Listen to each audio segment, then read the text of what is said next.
वहां लाल जी की लीला कैसी, वहां ठाकुर जी का स्वरूप कैसा, वहां ठाकुर जी का अनुग्रह कैसा, उन सब का भाव। जितने भी भक्तों के आप चरित्र सुनते हैं कथा में, वे सब कौन है? वे द्वार पर नहीं है, वे भीतर जा चुके हैं। अब कल महाप्रभु जी रथ में विराजेंगे, और आज क्या हो रहा है? आज गुंडीचा मार्जन हो रहा है। आज जहां ठाकुर जी जाएंगे, ऐसे गुंडीचा का आज सुंदर, वैसे तो साफ सफाई वहां रहती ही है, लेकिन एक श्री चैतन्य महाप्रभु ने एक परंपरा को प्रारंभ किया।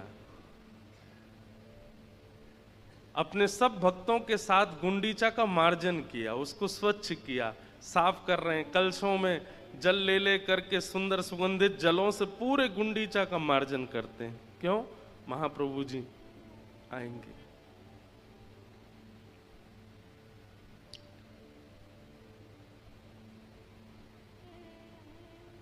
और गुंडीचा मार्जन लीला के पीछे महाप्रभु जी का एक बड़ा सुंदर भाव। रथ में बैठकर के ठाकुर जी जाते हैं, इसके पीछे का भाव क्या है महाप्रभु जी वर्णन करते हैं। अब भाव तो रखा है कि कल प्यारे गिरधर लाल जी भी रथ में आरूढ़ होंगे और यहां दर्शन देंगे। पंडाल में व्यवस्था बनेगी तो ठाकुर जी भी आएंगे। हमारे प्यारे गिरधर लाल जी का भी नंदी घोष रथ है, बिल्कुल वैसा ही है जैसा जगन्नाथ जी का, बस छोटा सा है, इतना बड़ा है। उसमें लाल जी विराजते हैं। पहले तो हमारे लाल जी जगन्नाथ रूप भी धारण करते थे, पर अब कई आचार्यों ने कहा कि भैया लाला छोटे हों तो कुछ भी बना दो, अब बड़े हो गए, अब ब्याह के लायक हो गए, तो अब थोड़ों ने संभल के रहने दो उनको। तो हमारे ठाकुर जी जगन्नाथ रूप धारण करते थे। और महाराज जी आश्चर्य की बात कि हमारे लाल जी का जो जगन्नाथ रूप है ना, वो ऐसे श्रृंगार धराने से धारण नहीं होता था। पहली बार जगन्नाथ जी का रूप जब धारण कराया, तभी ठाकुर जी ने अनुभव करा दिया। कभी वस्त्र उतार दें, जो जगन्नाथ जी जैसे चका नैन ऐसे धारण कराए, उनको बार बार नीचे पधरा दें, तो मन में विचार आया कि ठाकुर जी आप श्रृंगार क्यों नहीं करा रहे हो? तो मानो जैसे ऐसे सेवा में जब आप भाव प्रकट करते हो ना, ठाकुर जी उत्तर भी देते। ठाकुर जी ने उत्तर देते हुए क्या कहा कि श्री जगन्नाथ जो हैं वो विरह आतुर ठाकुर जी हैं, विरह के ठाकुर जी। बिना विरह के जगन्नाथ जी प्रकट नहीं होते, विरह जानते हैं। जब तक व्याकुलता चित्त में नहीं आएगी, जब तक विरह, और किसका विरह? ब्रजवासियों का विरह, किशोरी जी का विरह जब तक चित्त में नहीं आएगा, तब तक महाप्रभु जगन्नाथ का रूप प्रकट नहीं होगा। सब लोग कथा जानते हैं, ये विरह के ठाकुर जी हैं। ब्रजवासियों की याद में ठाकुर जी पिघल गए, मुख पिघल गया, हाथ पिघल गए, चरण पिघल गए, तब ये रूप प्रकट हुआ महाप्रभु जगन्नाथ जी का। तो मानो जैसे हमारे लाल जी कह रहे हैं कि जब तक विरह ना होएगो तब तक जगन्नाथ रूप ना प्रकट होएगो। तो फिर ये वास्तविकता बता रहे हैं, गोद में बैठा के लाला को, और तब एक श्री जी के विरह का पद गाया जो ठाकुर जी गाते हैं। और उस पद को सुनते हुए महाप्रभु जगन्नाथ जी का रूप हमारे गिरधर लाल जी ने धारण किया।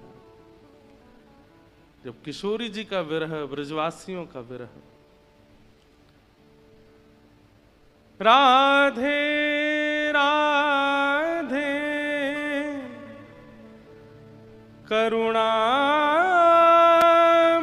कृष्ण प्यारी, मेरी सुधली जो श्री वृषभानु दुलारी, मेरी सुधली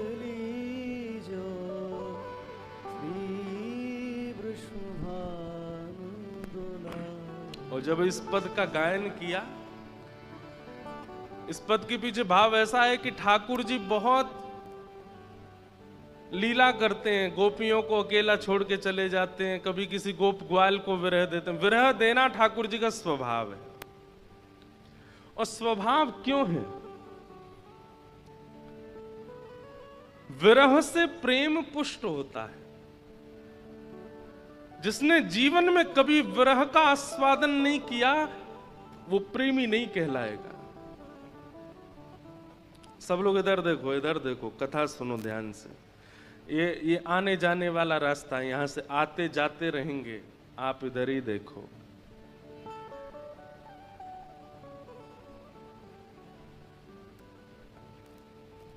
विरह मैं एक बात, अभी गिरिराज जी में कथा हो रही थी तो वहां मैंने एक बात कही थी, नाम जप का नाटक हो सकता है, तिलक स्वरूप धारण करने का नाटक हो सकता है, वस्त्र पहनने का नाटक हो सकता है, परिक्रमा करने का भी नाटक हो सकता है, कथा सुनने का भी नाटक हो सकता है, कथा सुनाने का भी नाटक हो सकता है, पर अपने प्रेमी के विरह में रोदन का नाटक नहीं होता।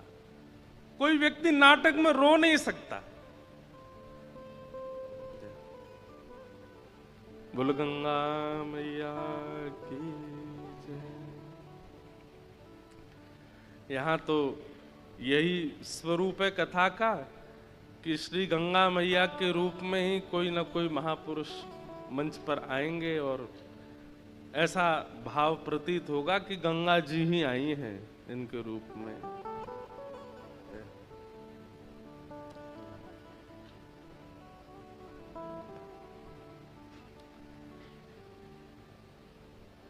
सोचो, जो महापुरुष यहां मंच पर विराज रहे हैं, इन्होंने कितने समय तक गंगा जी के तट पर रह करके उनकी वायु को, उनकी रज को, उनके जल को, उन्हीं से बने हुए अन्न को सेवन किया। तो इनके तो शरीर में भी रक्त नहीं है, गंगा जी ही हैं। तो इसलिए इनको गंगा स्वरूप मान लिया जाए तो कोई उसमें अतिशयोक्ति नहीं है। और ये बात होनी चाहिए। ब्रजवासी के प्रति यही भाव रखना चाहिए। इसकी त्वचा नहीं है, ये ब्रज की रज से ही बना है। इसका रक्त नहीं है, यमुना जी ही घूम रही है या के शरीर में। या की अस्थि नहीं है, हड्डी नहीं है, गिरिराज जी हैं या के भीतर। इसके शब्द नहीं है, इसके स्वर नहीं है, ये तो ठाकुर जी की वंशी है। उसी भाव से उसको ब्रज मान करके ही ब्रजवासी को प्रणाम करो। ऐसी हरिद्वार मान करके यहाँ के संतों को, गंगा जी मान करके यहाँ के संतों को प्रणाम करो। बड़ी विधाएं हैं, आप लोग सुनते तो हैं, पर करने लग जाओ तो बात अलग है। तो क्या बता रहा था मैं? बताओ कहां चल रही थी कथा? कहां पे? हाँ, आप में से तो किसी ने नहीं बताई, मुझे याद आ गई। तिलक लगाने का आडंबर हो सकता है, नाम जप करने का नाटक हो सकता है, स्वरूप धारण करने का नाटक हो सकता है, कथा सुनने का नाटक, सुनाने का भी नाटक हो सकता है, पर विरह का नाटक नहीं हो सकता, रोने का नाटक नहीं हो सकता। कई लोग कर भी देते हैं तो वो अलग ही पते चल जाते हैं कि ये नाटक ही कर रहे हैं। जय जय हो महाराज जी, प्रणाम। महाराज जी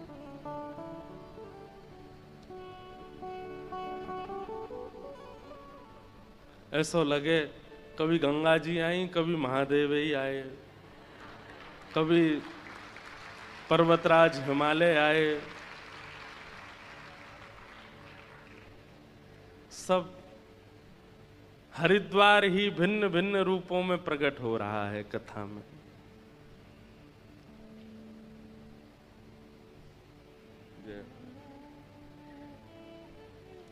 जिनकी अर्चना सेवा करते हैं उनका रूप धीरे धीरे आने लग जाता है, उनका रूप धीरे धीरे प्रकट होने लग जाता है। हम अपनी बात पूरी कर दें। अब हम क्या कह रहे थे? रोने का नाटक नहीं हो सकता, विरह का नाट्य नहीं होता।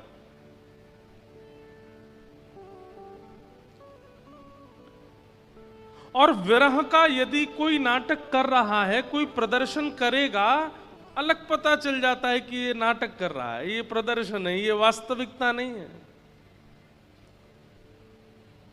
एक बात बोलें, रुदन में प्रदर्शन नहीं है, इसका प्रमाण क्या है?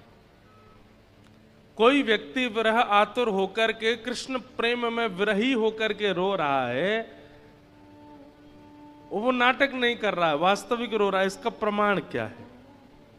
पहला प्रमाण, उसके रुदन को देख करके आपके अंदर करुणा आ जाए, उसके अश्रु देख करके आपके नेत्रों में सजलता आ जाए, उसकी व्याकुलता देख करके। ये विरह कैसा होता है? ये फैलने वाले वायरस के जैसा होता है। जैसे किसी को, जैसे हमको अभी हमने एक नाम रखा है, उत्तराखंड का प्रसाद है क्या? जुखाम और खांसी, ये उत्तराखंड का प्रसाद है। उत्तराखंड में आप आओ और ये ना हो तो समझो प्रसाद मिला नहीं आपको। तो हम तो जब भी आते हैं तो एक आध बार तो हो ही जाता है। जुखाम हो गया है तो ये प्रसाद है उत्तराखंड का। तो जुखाम होता है या कोई ऐसे बीमारी होती है, वो लोगों पर चली जाती है, फैल जाती है। ऐसे ही विरह, किसी विरही को जब आप देखेंगे तो उसके विरह को देख करके आपको वो स्थिति नहीं, पर कुछ तो होगा, कुछ तो व्याकुलता होगी, रोंगटे खड़े होंगे, नेत्र सजल होंगे, थोड़ी तो याद ठाकुर जी की आएगी। समझो कि ये आडंबर नहीं है, ये वास्तविकता है।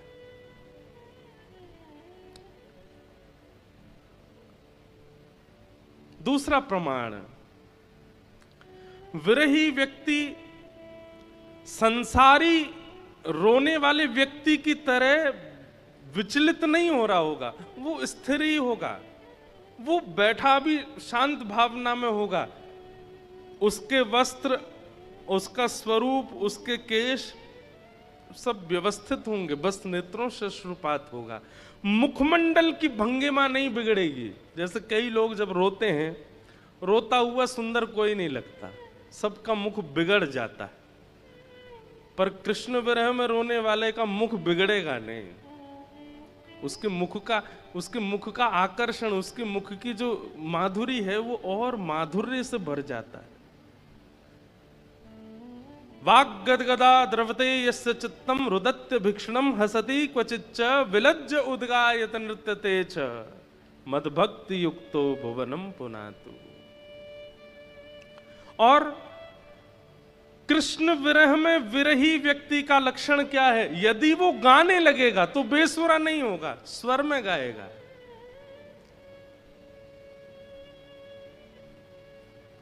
गोपी गीत गाने के बाद में श्री शुकाचार्य जी महाराज कहते हैं,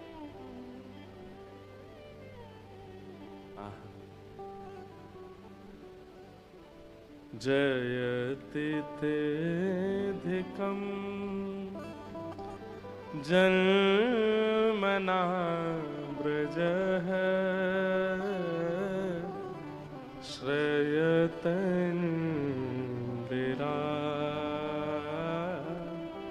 सस्वदत्रहि।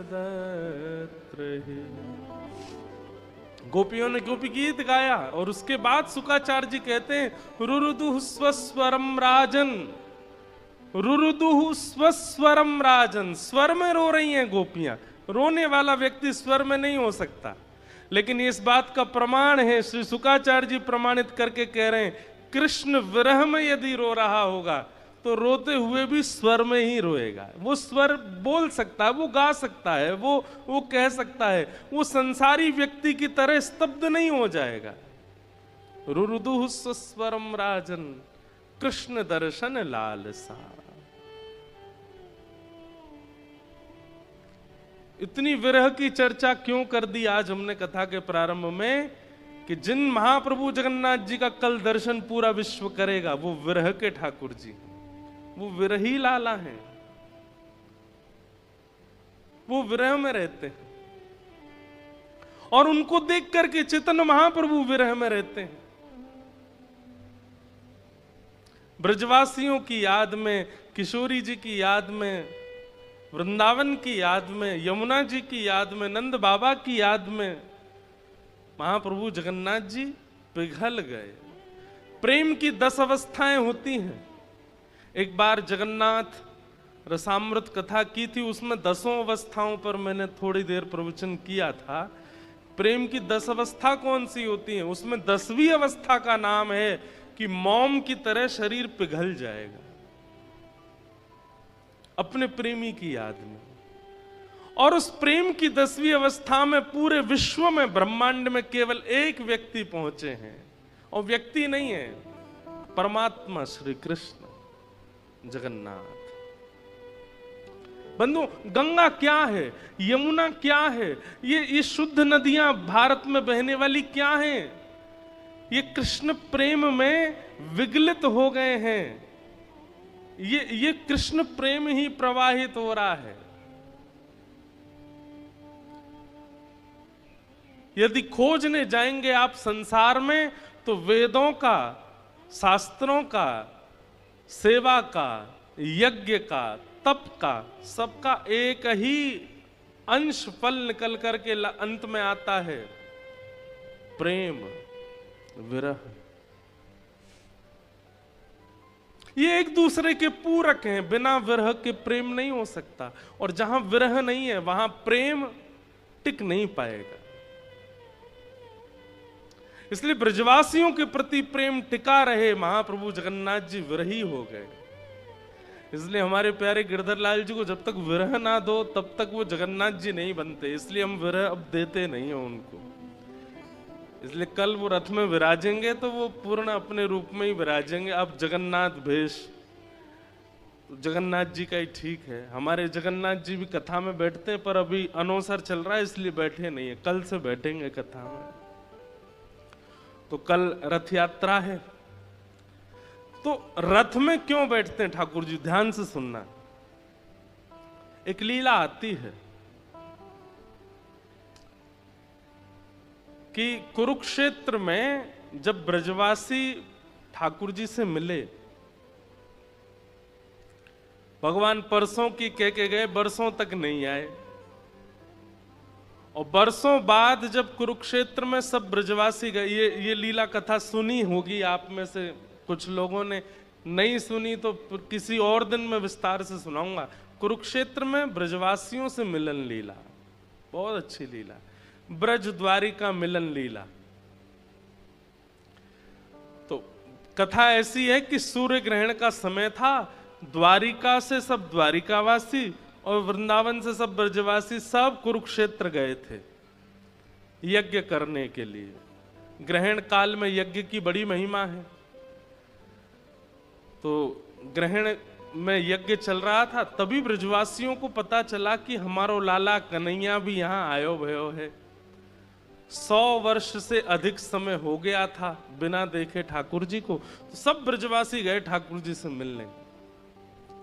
ब्रजवासियों को देख के ठाकुर जी तो बड़े व्याकुल हो गए। एक एक ब्रजवासी को अपने हृदय से लगाया। कहते हैं यशोदा मैया को देख करके तो ठाकुर जी 111-12 वर्ष की आयु थी उस समय ठाकुर जी की, लेकिन यशोदा मैया को देख के ठाकुर जी तुरंत गोद में बैठ गए और गोद में बैठ के लेट गए और बोले, मैया बहुत दिन है गए मैंने दूध ना पियो, अपने पयोधर से मुंह को दूध पिवाए थे। 111-12 वर्ष की अवस्था में ठाकुर जी यशोदा मैया को देख के ऐसे ऐसे बालक भाव में आ गए। तो ये सब लीलाएं वहां हुई थी। किशोरी जी के साथ रास भी हुआ था। इन सब भावों के बाद ब्रजवासियों ने ठाकुर जी को पकड़ लिया। ठाकुर जी से बोले, लाला अब तू ना जाएगो, ठाकुर जी बोले तो फिर अब कहाँ करें? बोले अब तू एक काम कर, वृंदावन चल, और वृंदावन तो फिर द्वारिका चलो जाइयो। तो कहीं कहीं ऐसी कथा आती है कि ठाकुर जी फिर वृंदावन गए। द्वारिकाधीश बनने के बाद दर्शन करने के लिए थोड़ी देर ब्रजवासियों के मान के लिए ठाकुर जी वृंदावन गए, और तब ब्रजवासियों ने रथ निर्माण किया, और रथ बना करके उसमें ना घोड़े लगाए ना हाथी लगाए, ब्रजवासी ही खींच करके ले गए उस रथ को कुरुक्षेत्र से वृंदावन। उसी भाव की पूर्ति ठाकुर जी आज तक जगन्नाथपुरी में कर रहे हैं। वैसा ही रथ बनता है और ठाकुर जी उसमें बैठ करके, और जितने खींचने वाले लोग हैं सबको ब्रजवासी मान करके ठाकुर जी वृंदावन जाते हैं और वहां लीला करते हैं।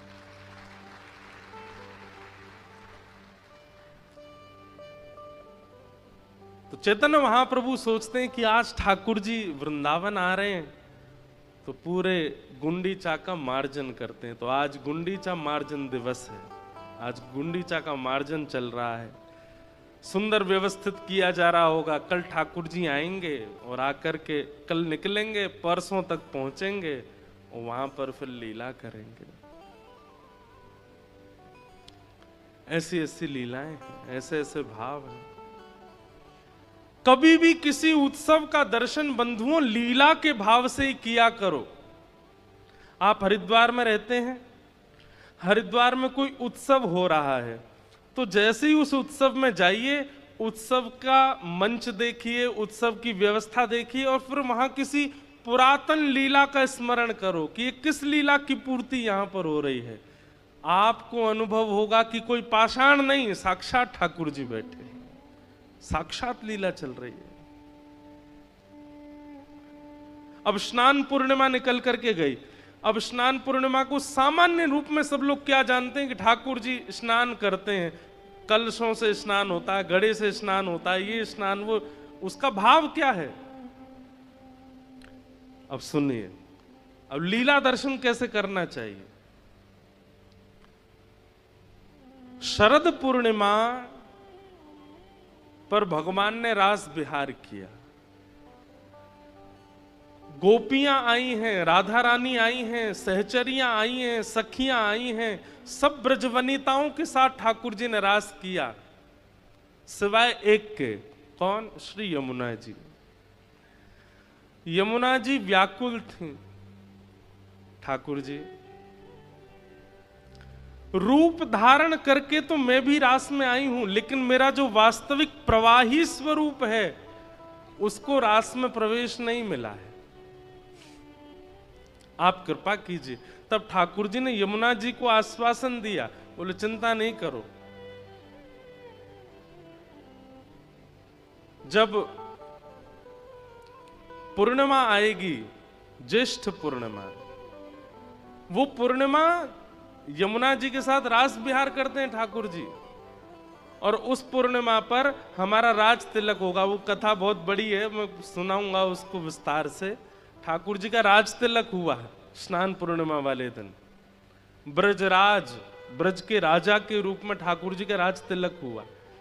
तो उस दिन ठाकुर जी ने यमुना जी से कहा कि हे यमुना जी, अब आप कलशों में बैठ करके आइए और अपने प्रवाही स्वरूप से हमारे अंग अंग का स्पर्श करके हमारे संग रास विहार करो।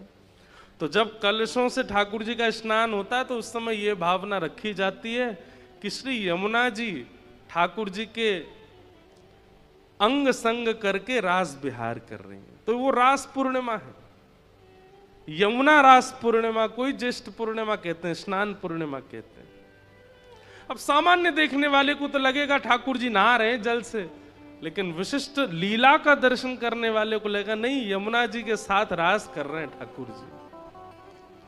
ऐसी कल रथ यात्रा जब यहां हो तो रथ यात्रा में यही भाव रखना कि ठाकुर जी 100 वर्ष बाद ब्रजवासियों के साथ ब्रज जा रहे हैं, और ये सब ब्रजवासी उनके रथ को खींच करके ठाकुर जी को लेकर के जा रहे हैं। हमने चैतन्य महाप्रभु से सीखा, हमने सूरदास जी से सीखा, हमने मीराबाई से सीखा कि किसी भी उत्सव का दर्शन लीला के भाव से करो, तभी वो उत्सव श्रेष्ठ होगा।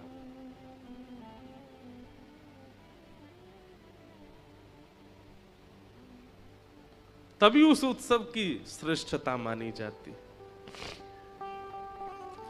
तो ये द्वारिकाधीश की वृंदावन गमन लीला है रथ यात्रा, जो कल से प्रारंभ होगी। तो ऐसी पावन तिथियां हैं, उन तिथियों पे हम आप सब लोग बैठे हैं हरिद्वार में गंगा जी के तट पर बैठ के सुन रहे हैं आनंद से कथा। कल रथ यात्रा उत्सव, अभी कथा के बाद हम और राम जी बैठ के मीटिंग करेंगे कि कैसे करनी है। आप सबको भी दर्शन हो जाए, लाल जी की रथ यात्रा भी मंगलमय हो जाए। तो कल इसी समय कथा के या तो बाद में या पहले रथ यात्रा का क्रम करेंगे और खूब भाव से सब संत महापुरुषों के संग मिलकर के, कैसे हमारे लाल जी का रथ भी छोटा ही है तो उसके चलने की व्यवस्था भी बहुत सीधी रखनी पड़ेगी, तो वैसे कुछ विचार करके करेंगे। आप सब लोग समय से पधारते ही हैं, सब लोग आइएगा। आइए अब आज प्रथम दिवस के सत्र में हम लोग प्रवेश करते हैं। प्रथम स्कंद से श्रीमद् भागवत के मंगल विषय में प्रवेश करते हैं। बोलो वृंदावन बिहारी लाल की।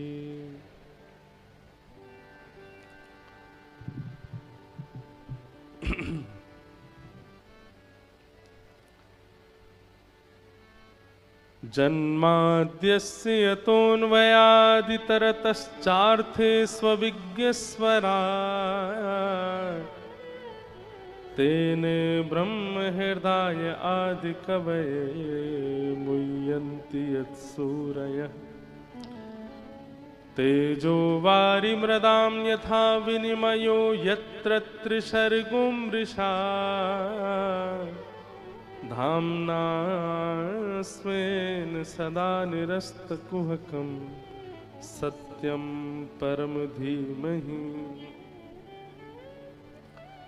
श्रीमद् भागवत जी का पहला श्लोक, सत्यम परम धीमहि। भागवत जी के प्रारंभ में श्रीमद् वेदव्यास जी महाराज ने कृष्णात् परम धीमहि नहीं कहा, ठाकुर जी को वंदन नहीं किया, कहते हैं सत्यम परम धीमहि। सत्य को मैं वंदन करता हूं। बहुत ध्यान से सुनिए सब लोग, एकाग्र चित्त होकर के बैठिए।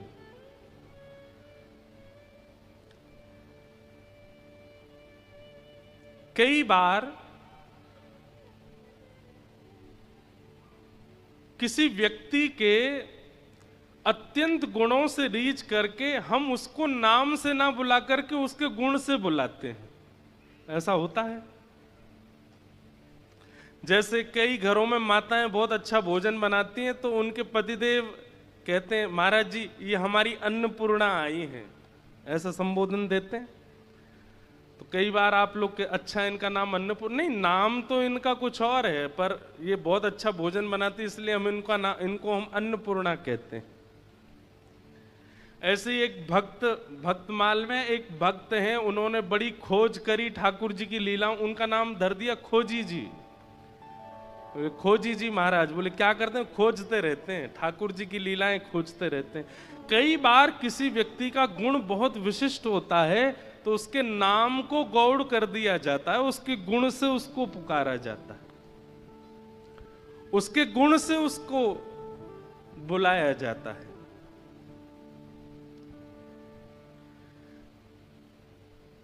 कोई व्यक्ति बहुत अच्छे अच्छे निर्माण करता है, आश्रम बनाता है, बिल्डिंग्स बनाता है, तो उसको लोग बाग कहने लगते कौन है, विश्वकर्मा जी हैं। और कई बार ऐसा भी होता है किसी के दुर्गुण बहुत ज्यादा होते हैं तो दुर्गुण वाला नाम भी हो जाता है उसका। ये कौन आए हैं, बोले परशुराम जी हैं साक्षात। नाक पे ही गुस्सा धरा रहता है। कोई व्यक्ति बहुत भोला भाला होता है, नाम उसका भले ही रमेश हो लेकिन सब उसको क्या बोलते हैं, बोले तो बोले बाबा आए हैं। तो ये हमारा पुरातन स्वभाव रहा है कि हम व्यक्ति को कई बार उसके नाम से नहीं, उसके गुण से उसका नाम धर देते हैं।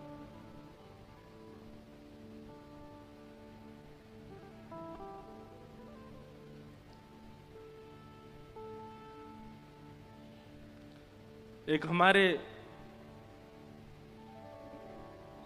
परिकर में ही हैं, उनका पेट बहुत बाहर था, इसलिए उनका नाम लंबोदर रख दिया। लंबोदर, उदर जिसका खूब लंबा हो, लंबोदर। अब जब जब उनको बोलते हैं तो लंबोदर ही, उनका फोन में भी नाम लंबोदर ही है। एक हमारे परिकर में थे, बचपन में हमको ऐसा, मैं जब छोटा था तो मेरे सामने ऐसा दिखाते थे कि वो पैसा छूते नहीं है। तो मैं क्या करता था, पिताजी से लेता था 100 रुपये और जाके उनके हाथ से छुपाता। तो जैसे छुपाता तो वो हाथ धोने जाता, अरे अरे अरे देखो पैसा छुप गया। तो मुझे बड़ा अच्छा लगता था, मैंने कि ये पैसा छूते नहीं है, इनसे पैसा छुपाओ।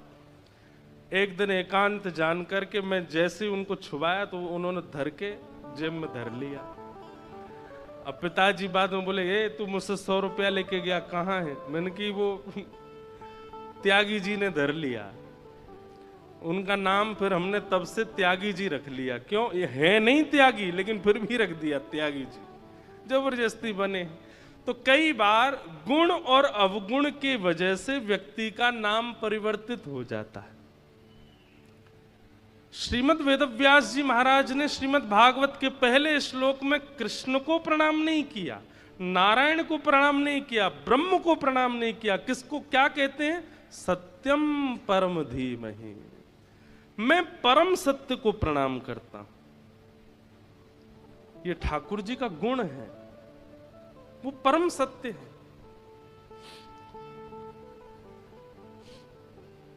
सत्य के कई लक्षण होते हैं। सत्य का पहला लक्षण होता है कि उसको कितना भी छुपाया जाए वो छुपता नहीं है, उसको कितना भी दबाया जाए। कोई व्यक्ति कितना भी प्रयास कर ले सत्य को छुपाने का, ऐसा हो ही नहीं सकता कि किसी दिन वो प्रकट नहीं हो। सत्य का स्वरूप है, वो पौधे की तरह होता है। बीज अगर गिरा है तो पौधा बनेगा, सत्य अगर है तो एक दिन प्रकट होगा। सत्यम परम धीमहि। विराज जाओ।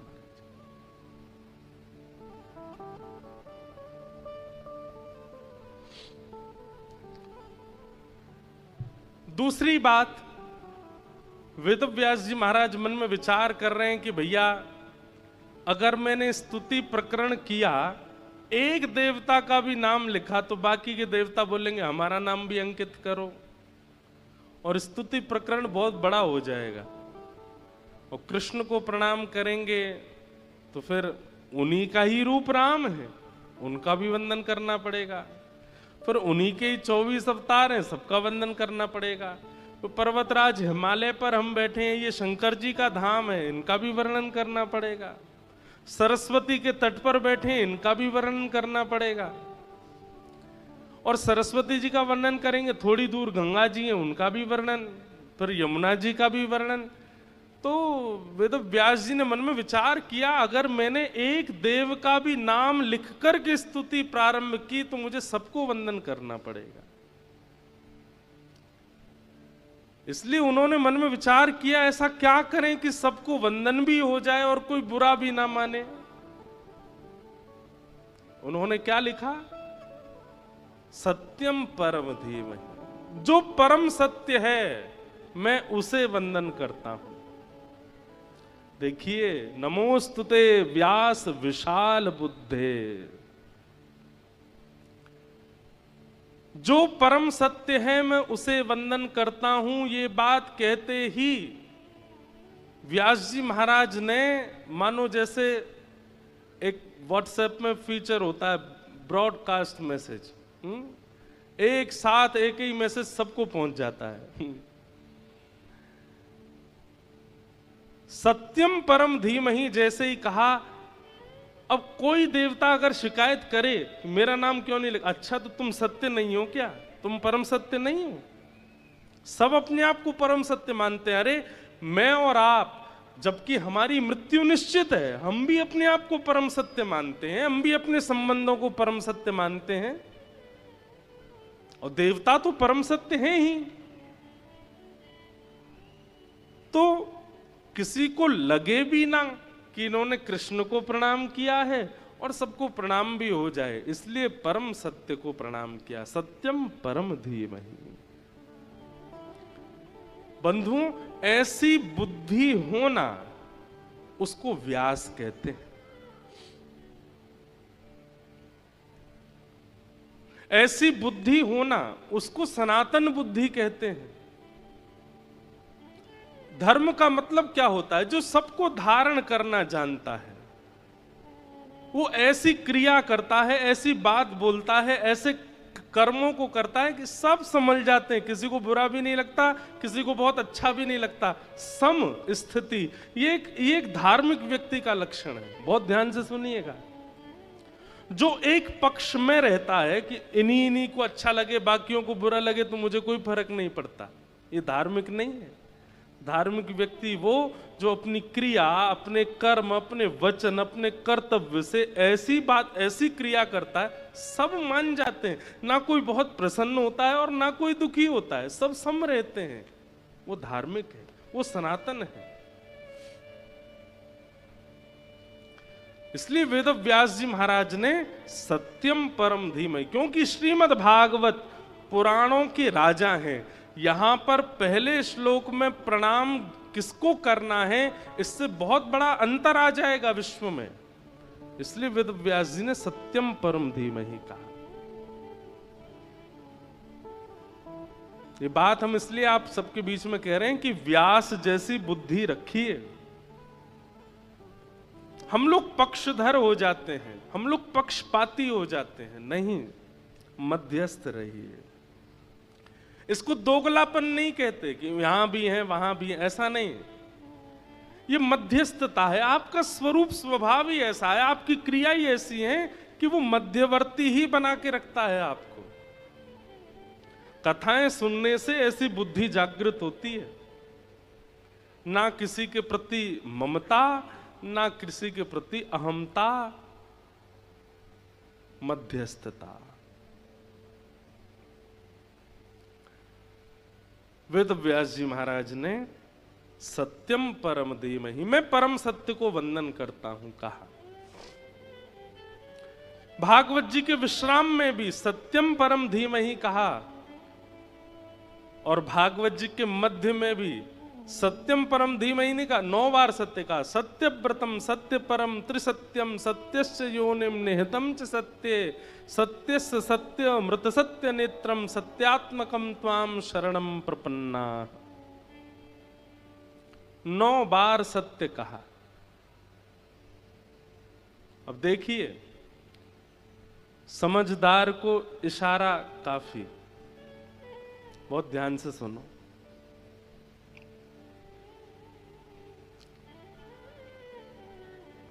पीछे वाले लोग हमारे बड़े आनंद से कथा सुनते हैं, बेचारे ना उठते हैं, ना आते हैं, ना जाते हैं। आगे वालों के तो आने जाने लगे ही रहते हैं। कल हम आगे वाला सेक्शन और थोड़ा कम करवा देंगे। पीछे वाले लोग बेचारे ध्यान से कथा सुन रहे हैं, उनको अच्छा लगता है। और एक तो व्यास मंच के सामने वाले ही उठ उठ के जाते हैं, और ये खाली जो पीछे बीच में पड़ी है, यहाँ पे जो पैर फैला के बैठे, पैर समेट के बैठे, खाली जगह है। इसका मतलब ये थोड़ी कि व्यास जी हमारे चरणों के दर्शन करते रहो, कथा सुनाते रहो। कथा तो भैया तपस्वी बन के सुननी चाहिए। कथा में तो एक आसन में बैठ के सुनना चाहिए। कथा के बड़े नियम। कथा कोई केवल सत्संग नहीं है। ठाकुर जी के समस्त तीर्थ धाम सब प्रकट हो जाते हैं कथा के रूप में। कथा सुनने का मतलब बद्रीनाथ यात्रा भी हो गई, जगन्नाथ यात्रा भी हो गई, द्वारिका यात्रा भी हो गई, संत भोज भी हो गया, गंगा स्नान भी हो गया, त्रिवेणी संगम स्नान भी हो गया, कुंभ स्नान भी हो गया। सब हो जाता है कथा से। इसलिए कथा में तो बहुत व्यवस्थित होकर बैठना चाहिए। जिनसे बैठा नहीं जाता सोफे पे वही बैठे, या जो श्रेष्ठ हैं, जो संत हैं, महापुरुष हैं, वही बैठे। जिनको ठाकुर जी ने अनुकूलता दे रखी है, एक बात बता दें आपको, अगर अनुकूल शरीर पाने के बाद भी आप सत्संग कथा में बहुत सुविधा से बैठते हो तो ठाकुर जी आपके अंगों की फिर सुविधा छीन लेते हैं। फिर कमर दर्द भी होने लग जाएगी, पैर भी खराब होने लग जाएंगे। तो ये सब होने की संभावना है, क्योंकि स्वस्थ जब तक हो तब तक अपनी स्वस्थता से भगवत सेवा में तप करो। ये तो तप हो सकता है ना कि आप 4 घंटे एक ही आसन में बैठो कथा सुनो, बहुत व्यवस्थित। तो सत्यम परम धीमे,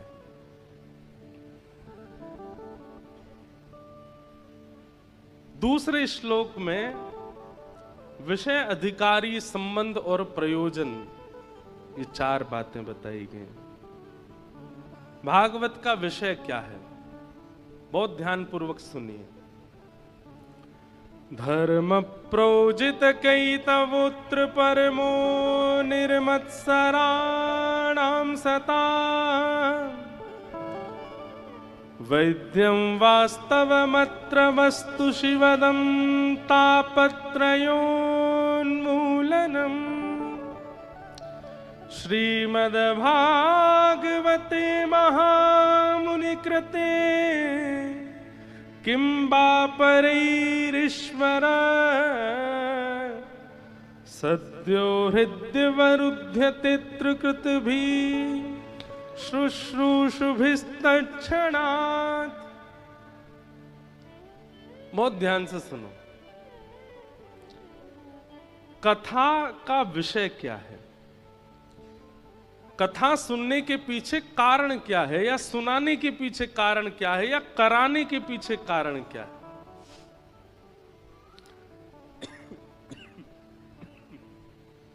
सबसे पहली बात,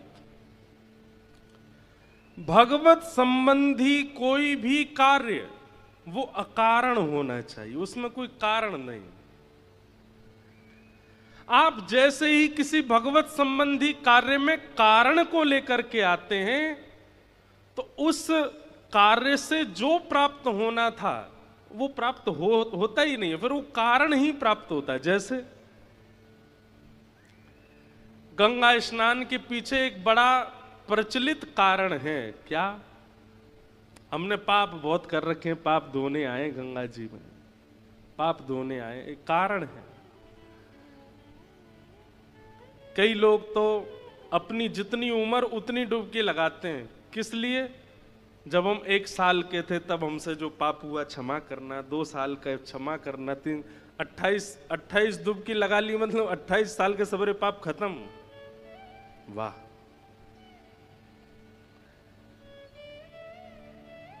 जैसे ही आप कारण से भगवत संबंधी क्रिया करते हैं, उस क्रिया का पूर्ण फल वो 0.1% रह जाता है, नष्ट हो जाता है।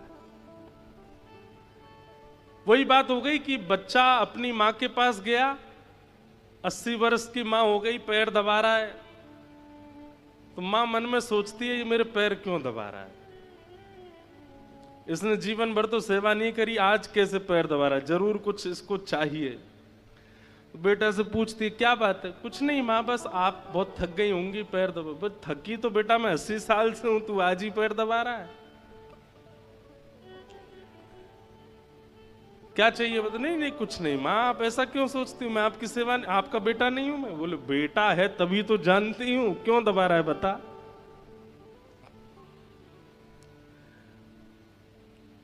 सुन, वो अलमारी में पीछे वाली तरफ प्रॉपर्टी के कागज रखे, ले जा। अच्छा माँ अब रात बहुत होगी, सो जाओ आप। लेके कागज चला गया। जानता है कारण से आप प्रेम भी करते हो तो उस प्रेम में भी दुर्गंध आती है। कारण से हम धार्मिक अनुष्ठान करते हैं, कारण से हम कथा सुनते हैं, कारण से हम तीर्थ जाते हैं, कारण से हम धाम जाते हैं, कारण से गुरु दीक्षा लेते हैं, कारण से गुरु बनाते हैं। ऐसे गुरु जी बताओ जिनकी शरणागति लेते ही माला माल हो जाए, हम कोई कमी नहीं रहे, सब बढ़िया बना रहे, ऐसे गुरु जी कारण से, अकारण। भगवत सेवा, भगवत कथा, तीर्थ यात्रा, धाम गमन, यज्ञ, अनुष्ठान, नाम जप, तिलक, स्वरूप, वैष्णव भेष, एकादशी, ये सब अकारण होनी चाहिए, इनके पीछे कोई कारण नहीं।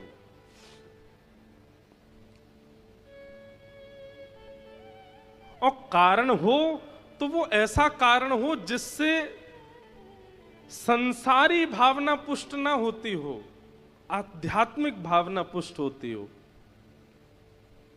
हमारी बात समझ रहे हैं ना सब लोग? संसारिक भावना पुष्ट मतलब हम जब तक जीवित हैं तब तक हम खाते रहें, पीते रहें, आनंद करते रहें, झूमते रहें, घूमते रहें, ऐसा करें, ये संसारी भावना है। और आध्यात्मिक भावना क्या है? श्री गंगा जी का तट हो, यमुना का वंशीवट हो, मेरा सांवरा निकट हो, जब प्राण तन से निकले, इतना तो कहना स्वामी, जब प्राण तन से निकले। अब कारण तो ये भी है, लेकिन इस कारण से संसार की पुष्टि नहीं है, ये आध्यात्मिक पुष्टि का कारण है। ये कारण आप रख सकते हो। कथा सुनने के पीछे विषय क्या है? कहते हैं धर्म प्रौजत कई तवोत्र परमो, हमारे चित्त में परम धर्म की भावना प्रकट होना, ये भागवत का विषय है। ये भागवत का विषय है। परम धर्म किसे कहते हैं? जब तक ठाकुर जी से मांगा है तब तक भी धर्म है, लेकिन जब ठाकुर जी को देने लगे हैं, हम दे तो कुछ नहीं सकते, लेकिन फिर भी अपना समय, अपना जीवन, अपना व्यवहार, अपने स्वभाव, अपना रूप, अपने वस्त्र, अपने ढंग सब ठाकुर जी को अर्पित करने लगे हैं, तभी वो परम धर्म हो जाता है। जब तक ठाकुर जी के आगे ऐसे रहे तब तक धर्म था, लेकिन अब ठाकुर जी के आगे ऐसे हैं, सब कुछ अर्पित कर दिया है, वो परम धर्म है। भागवत जी का विषय क्या है? ठाकुर जी से मांगना नहीं है, स्वयं को भी देना है, स्वयं को भी अर्पित करना है। हमारे वृंदावन में एक स्थान है कोकिल साईं। हर वर्ष वहां के उत्सव में थोड़ी देर के लिए 1-2 दिन का प्रवचन दास को करने का सौभाग्य मिलता है।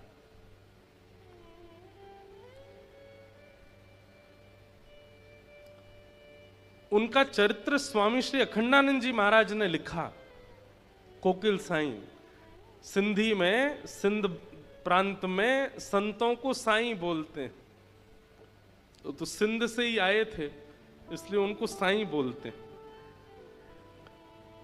और कोकिल उनको इसलिए बोलते थे क्योंकि वो जब मानसी में जाते तो नेत्र बंद करके एक कोयल का रूप धारण करके, और सीता जी जो अशोक वाटिका में हैं रावण के यहाँ, वहां सीता जी के विरह को दूर करने की सेवा अपनी मानसी में करते।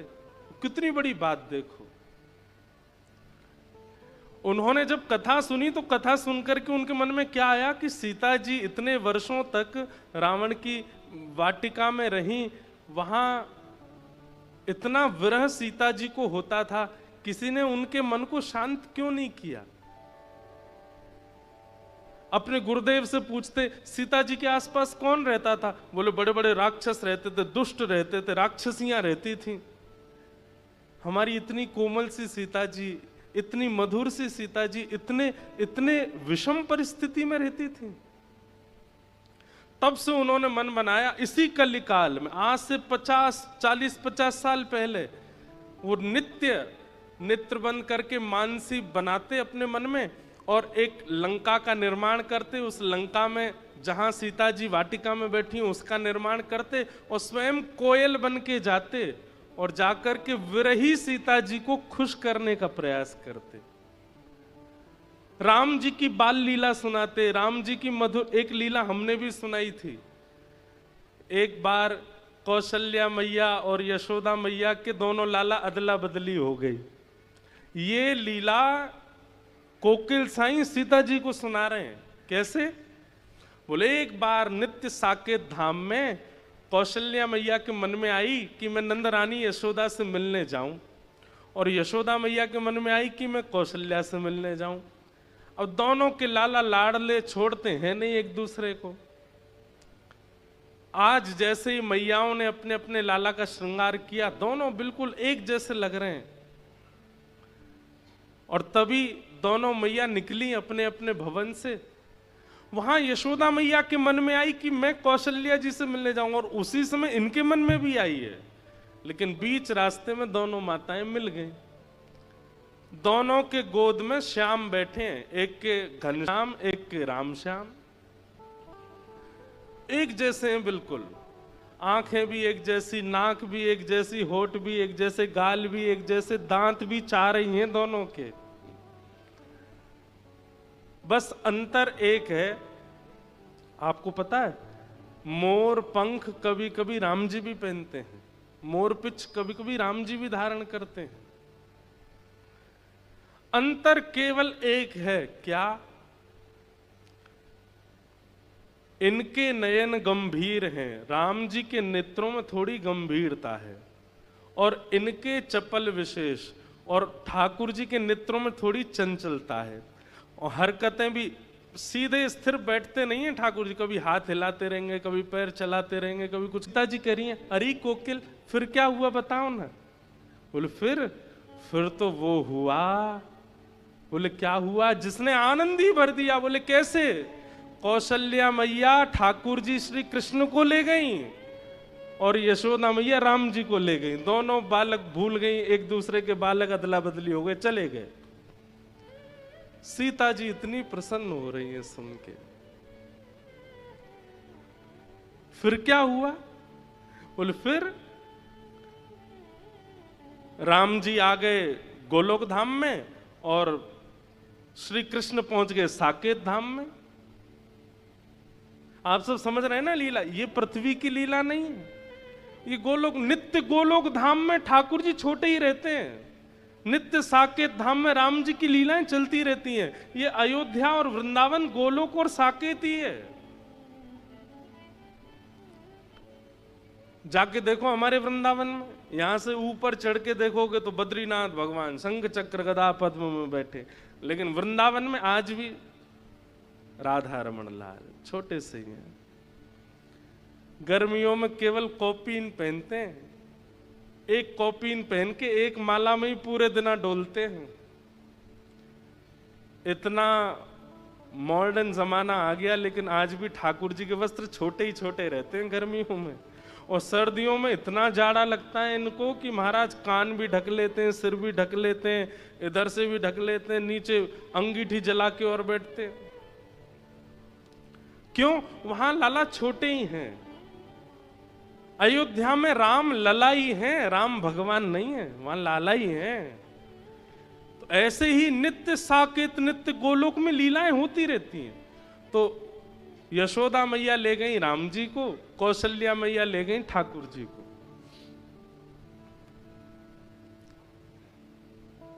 अब राम जी पहुंच गए कहां? गोलोक धाम, एक प्रकार से कहें तो वृंदावन। और वहां तो मधुमंगल श्रीदामा तन सुखा मन सुखा धन सुखा। अरे लाला आज खेलन नहीं चलेगा हमारे संग। और यहां तो राम जी हैं, कन्हैया तो है नहीं। जी मित्रवर, आप सब आज्ञा करेंगे तो हम निश्चित आपके साथ चलेंगे। मन सुखा बोलो जी, कौन सी भाषा बोल लो लाला तू? ये शुद्ध हिंदी भाषा है। कौन सी भाषा लाला? ये कहां से सीखे आयो तू? मैया तेरो लाला बीमार है गो, मैया देख कहा बोल लो, हमें समझ में ही ना आया रही। और वहां साकेत पहुंच गए ठाकुर जी, और वहां राम जी के मित्र आए हैं सब। रघुकुल कमल दिवाकर दशरथ नंदन कौशल्या नंदन रामचंद्र भगवान को प्रणाम। ठाकुर जी बोले, मधुमंगल का बोल रहे हो इतकुआ मेरे पास, कहा इतना लंबो चौड़ो नाम कैसे बोल रहे हो? अरे आज बड़ो सज धज के आओ, बड़े बढ़िया से लत्ता पहन के आओ, फट क्यों ना रहे तेरे लत्ता, यहां पे ला। पकड़ के सबरे लत्ता फाड़ दिए। वहां कृष्ण पहुंच गए। राम जी तो बड़े चिंतित हो गए, भैया ये कैसे लोग हैं, इन लोगों की भाषा कैसी है। ठाकुर जी को जबरदस्ती उठा के ले गए। अब वहां तो हमारे ब्रज में गाते हैं ना रसियाओं में,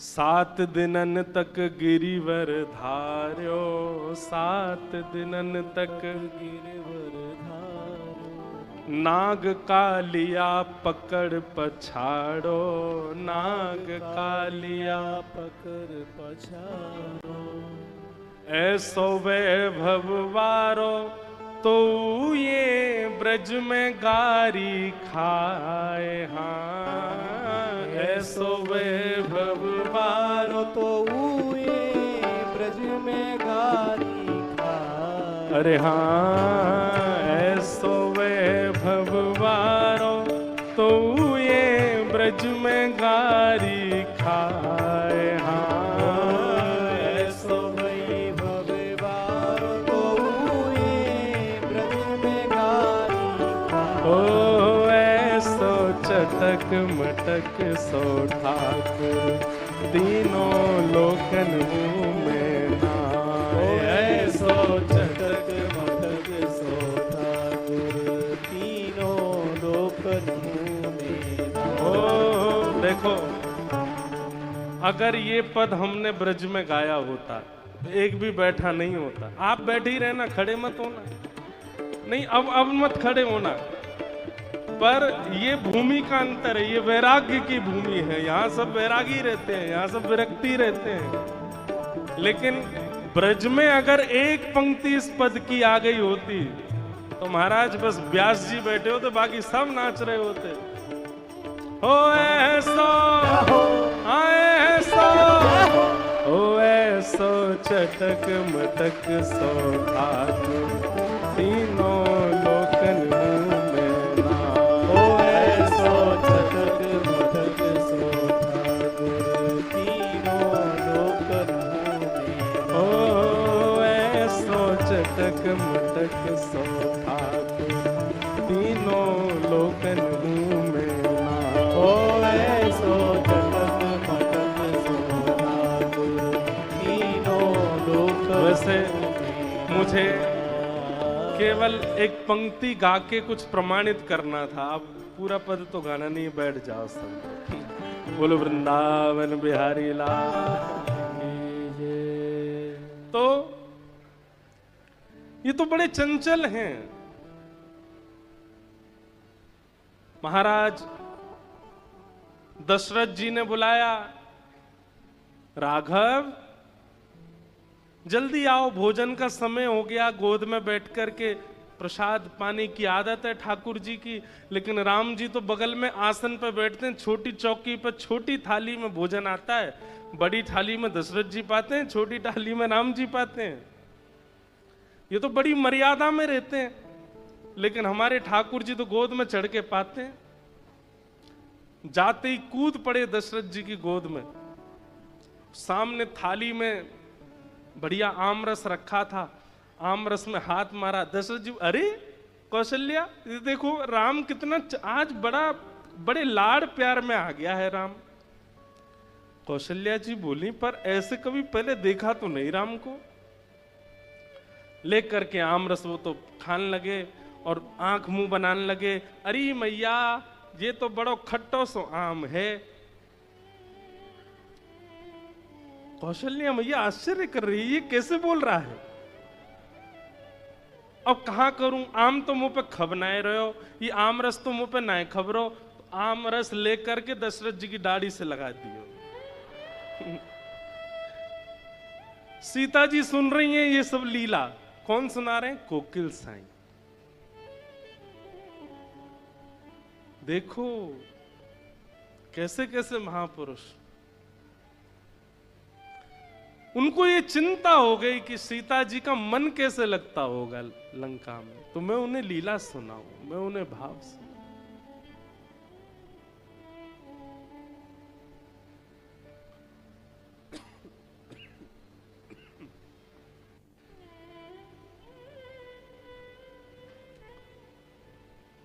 और वहां राम जी की हालत, सब्र पकड़ के ले गए उनको जमुना जी पे। अरे लाला चल, आज हमारी घुड़सवारी करवे को मन है रो, तू घोड़ा बन जा। राम जी हाथ जोड़, जी प्रिय मित्र, मैं महाराज दशरथ से कहकर के घोड़ा मंगवाता हूं। मधुमंगल श्रीराम बोले, लाला तेरी एक तो वाणी कचू है गयो है, हमें तो ने को उरास ना है यारो। अरे कहा कह रो, कहां तो घोड़ा मंगवाओ, तू ही बन जा घोड़ा।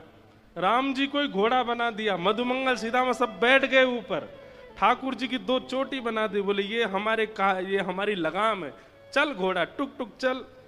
राम जी रोने लगे, हे मां कौशल्या आप कहां हो, ये मैं कहां आ गया हूं। ऐसी स्थिति बन गई। अंत तो गत्वा यशोदा मैया ने सोची, मेरो लाला ऐसो सीधो साधो कैसे है गयो। और वहां कौशल्या मैया सोच रही, हमारा लाला इतना इतना उद्यमी कैसे हो गया। और जैसे ही दोनों के नेत्रों में गंभीरता से देखा, वहां कौशल्या मैया को, अरे ये तो यशोदा जी का लाला है। और यशोदा मैया को पता चली, अरे ये तो कौशल्या जी को लाला, गलती ते आ गए घर पे। बताओ, गलती से किसी का फोन अदला बदली हो सकता है, पर्स अदला बदली हो सकता है, बच्चे अदला बदली हो सकते हैं, पर भैया ये दोनों एक से हैं, इनमें कोई अंतर नहीं, हो गए अदला बदली। दोनों मैया लालाओं को लेकर के गई, बीच मार्ग में दोनों मिल गई। कौशल्या मैया बोली, अरे बहन देखो तुम्हारो लाला मेरे संग चलो गयो। बोले हाँ आपको भी मेरे संग, लो पकड़ो अपने बंदर को, इतना ऊधम मचावे, पूरी साकेत में ऊधम करके आयो है। यशोदा मैया भी बोली, तुम भी पकड़ो अपने माटी के मथोना है, कछु करे ही ना है, हंसे ना बोले ना, बैठो रे चुपचाप। अब ये लीला सुनकर के सीता जी का कम से कम मास भर का 1 महीने का विरह दूर हो गया। सीता जी इतनी प्रसन्न है। अब ये लीला त्रेता की नहीं है, इस कलिकाल में एक महापुरुष हुए जो नित्य अपनी मानसी में जाते हैं और सीता जी का विरह दूर करके, उनसे सुना नहीं गया, सहा नहीं गया कि सीता जी को विरह कैसे हो सकता है। तो ऐसे कोकिल साईं, उनका चरित्र स्वयं स्वामी शेखरानंद जी महाराज ने लिखा। कहते हैं 17 वर्ष तक एक दिन भी बिना नागा किए नेत्रों से आंसू गिरते रहते थे सीता जी के वियोग में, सिया जी के वियोग। उनको उनका वियोग दूर करके आते, कहते उनका वियोग अपने ऊपर लेके आ जाते और विरह में रहते। और वृंदावन में वास करते थे और आपका नियम था, अपने ठाकुर जी का दर्शन किसी को नहीं करवाते थे, अपने सेवा के ठाकुर जी के दर्शन नहीं कराते थे। आप जैसे अगर चले गए उनके यहाँ, आपने कहा हम हरिद्वार से आए, आइए आप बैठो बैठो, आए लाओ इनके लिए थाली लगाओ, रोटी पवाओ, दाल चावल पवाओ, कढ़ी पवाओ, ये पवाओ, गुलाब जामुन पवाओ, और कोई जरूरत आपको नहीं, आपके ठाकुर जी का दर्शन। अच्छा रुको रुको रुको, दक्षिणा दो, वस्त्र दो, आभूषण दो, जो चाहिए सब ले लो। और अंत में कहते ठाकुर जी का दर्शन नहीं कराएंगे। बोले आपने इतना सब कुछ क्यों दिया? बोले इसलिए दिया कि कुछ ठाकुर जी से मांगना नहीं, जो चाहिए मुझसे ले जाओ, हमारे ठाकुर जी से कुछ मत मांगना, उनको संकोच में मत डालना।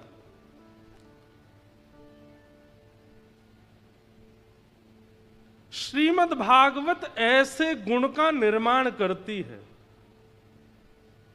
हमारी सोच, हमारी विचार, हमारी स्थिति अगर भक्ति में उसमें परिवर्तन नहीं आता है तो कथा सुनने का कोई लाभ नहीं है।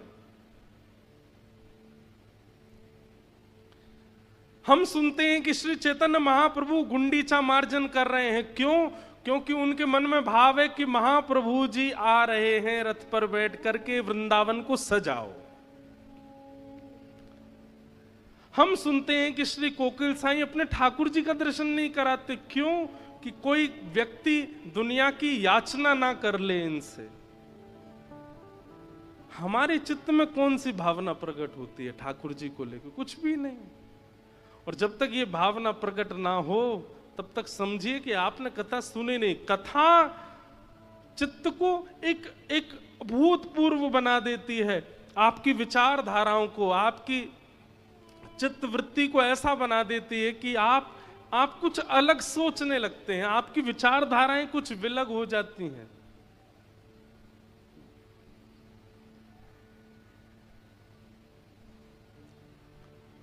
ये भागवत का विषय है। धर्म प्रौचित कई तवोत्र परमो। धर्म नहीं, अब परम धर्म की राह पर आप चलने लग गए हो। अब जो कर्माबाई है, कर्माबाई नाम सबने सुना है। ठाकुर जी के लिए खिचड़ी बनाती थी बिना नहाए धोए, ये बात भी सबको पता है। लेकिन उनके व्यवहार में इतनी सरलता थी, इतनी सहजता थी कि ठाकुर जी उनके यहां खिचड़ी खाने जाते थे। एक बार ऐसा हुआ कि कर्माबाई जगन्नाथपुरी चली गई, और जब अपनी आयु में थोड़ी बड़ी हो गई कर्माबाई, तो जगन्नाथपुरी में ही रहने लगी। एक बार, अच्छा ये बात भी सबको पता था कि कर्मा के पास में महाप्रभु जगन्नाथ जी आते हैं। बहुत ध्यान से सुनिएगा सब लोग। पूरे जगन्नाथपुरी में सबको पता था कि जगन्नाथ भगवान सुबह सुबह मंदिर खुलने से पहले कर्मा के यहां जाते हैं, खिचड़ी पाक के आते हैं। और उसका प्रमाण ये होता था कि जब लोग बाग कर्माबाई के घर जाते थे, कुटिया में जाते, तो या तो कभी महाप्रभु जी की माला वहां मिलती थी, या चंदन की सुगंधी वहां आती थी, या कोई वस्त्र वहां पड़ा हुआ मिलता था। इससे प्रमाणित होता था कि ठाकुर जी आए थे। और फिर सब संत जन जाकर के कर्माबाई से पूछते थे, आज ठाकुर जी कैसे आए थे? फिर कर्माबाई सुनाती, आज ऐसे चल के आए थे, आज तो सुभद्रा जी को गोद में उठा के लाए थे, थक गई थी वो। आज तो दाऊ दादा की गोद में कन्हैया और सुभद्रा दोनों बैठ के आए थे। दाऊ दादा आकर के बोले, अरे कर्मा देख, ये दोनों मुंह पे लद गए, अब जल्दी से खिचड़ी पवा दे। ऐसी ऐसी लीलाएं सुनाती कर्माबाई, और सुन करके सब भावुक हो जाते। लेकिन एक बार एक महात्मा गए, बड़े विद्वान। वो महात्मा, अब जो ज्यादा कई बार ज्ञानी हो जाते हैं ना, बुरा नहीं मानिएगा, ज्ञान होना एक बात होता है, और ज्ञान का आवरण होना एक अलग बात होता है। एक होता है धनवान हैं, और एक है धनवान है नहीं पर दिखा रहे हैं कि हम बहुत धनवान हैं। यहाँ पे अंगूठी पहन, यहाँ पे पहन, यहाँ पे पहन, इधर लटका लिए दो चार। कई लोग ऐसा वो जबरदस्ती दिखाते हैं कि हम बहुत धनवान हैं। कई लोग ज्ञानी नहीं होते पर दिखाते हैं कि हम बहुत ज्ञानी। कई लोग भक्त होते नहीं पर दिखाते हैं कि हमें भक्ति बहुत है। तो ऐसे ही एक महात्मा चले गए। कर्माबाई प्रवचन, आज की लीला सुना रही थी, आज कैसे कैसे ठाकुर जी आए। सबके तो नेत्र सजल हो गए, उनके ऊपर कोई असर नहीं हुआ। सब लोग वहां से जाने लगे। आज ठाकुर जी की खिचड़ी प्रसादी लेकर के सब जैसे जाने लगे, तो वो महात्मा बोले, सब चले जाएं कर्मा, फिर मुझसे एकांत में बात करना।